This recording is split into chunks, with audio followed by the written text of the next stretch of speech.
ഞാനിവിടെ എത്തി നിൽക്കുന്നത് ഒരു പുസ്തകത്തിന്റെ പ്രകാശന കർമ്മം നിർവഹിക്കാൻ മാത്രമല്ല, ഒരു കുറ്റം ഏറ്റു പറയാനും ചിലത് തുറന്നു പറയാനും കൂടിയാണ്. ഞാൻ വളരെ കാലം ധരിച്ചിരുന്നത് RSS ഒരു വിധ്വംസക പ്രസ്ഥാനമാണ് എന്നാണ്. നിങ്ങൾക്കറിയാം, ഞാൻ IAS-ലായിരുന്നു. ഒരു ഘട്ടത്തിൽ ആഭ്യന്തര വകുപ്പ് കൈകാര്യം ചെയ്തിരുന്നു. എബ്രഹാം കുഞ്ഞിനൊക്കെ അറിയാം. അന്ന് മുഖ്യമന്ത്രിയായിരുന്നു ആഭ്യന്തര വകുപ്പ് കൈകാര്യം ചെയ്തിരുന്നത്.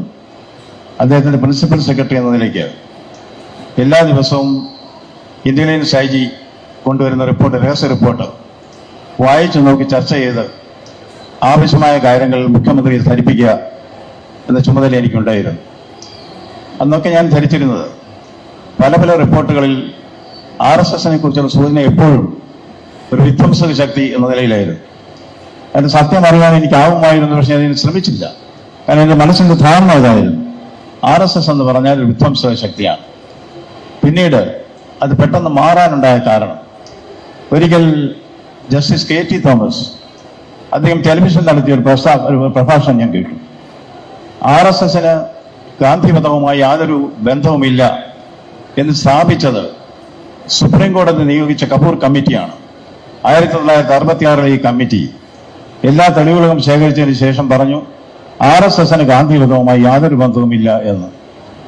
രണ്ടാമത്, റിട്ടയർമെന്റിന് ശേഷം പല RSS-കാരുമായി നേതാക്കളുമായി ബന്ധപ്പെടാനുള്ള സാഹചര്യം എനിക്കുണ്ടായി. അപ്പോഴാണ് എനിക്ക് മനസ്സിലായത് RSS എന്ന് പറഞ്ഞാൽ അത് രാഷ്ട്രീയ സ്വയംസേവക സംഘം ആണെന്ന് അറിയാം. പക്ഷേ എൻ്റെ അനുഭവത്തിൽ നിന്ന് ഞാൻ പറയട്ടെ, RSS എന്ന് പറഞ്ഞാൽ റെഡി ഫോർ സെൽഫ്ലെസ് സർവീസ് എന്ന നിലയിലേക്ക് അത് മാറി മനസ്സിലാക്കാൻ എനിക്ക് കഴിയുന്നത് അതിയായ സന്തോഷമുണ്ട്. ഇത് പറയുമ്പോൾ ചരിത്രത്തിൽ പല തെറ്റുകളും പലർക്കും വരാറുണ്ട്. ആ തെറ്റുകൾ തിരുത്താൻ നമുക്ക് കഴിയണം. അതാണ് ഏറ്റവും അധികം ആവശ്യം. കാരണം ഗാന്ധിമതം നമ്മുടെയൊക്കെ മനസ്സിനെ പിടിച്ചുലച്ച ഒരു സംഭവമാണ്.